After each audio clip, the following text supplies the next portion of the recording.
ব্যারাকপুর পৌরসভার ২ নম্বর ওয়ার্ডের রেল কলোনির বাসিন্দাদের নিয়ে এসআইআর নিয়ে বৈঠক করলেন ব্যারাকপুর শহর তৃণমূল কংগ্রেস সভাপতি তথা ব্যারাকপুর পৌরসভার ২ নম্বর ওয়ার্ডের পৌরপিতা ডক্টর সম্রাট তপাদার।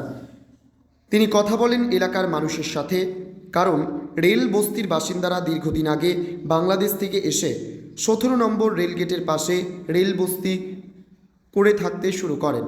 তাদেরকে যাতে কোনোভাবেই ভোটার তালিকা থেকে বাদ না দেওয়া হয়, সেই কারণেই এই আলোচনা শিবির বলে জানান পৌরপিতা।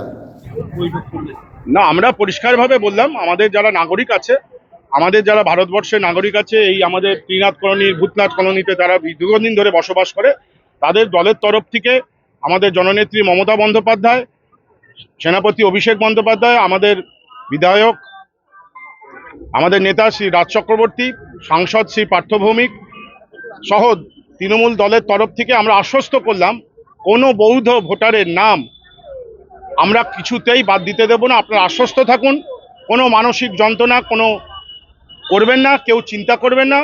তৃণমূল দল হিসাবে আপনাদের পাশে সর্বক্ষণ আছে। আপনাদের আশ্বস্ত করা হচ্ছে, কোনো বৈধ ভোটারের নাম আমরা বাদ দিতে দেব না।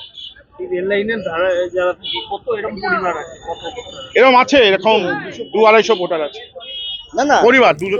Bureau report bengaltv.in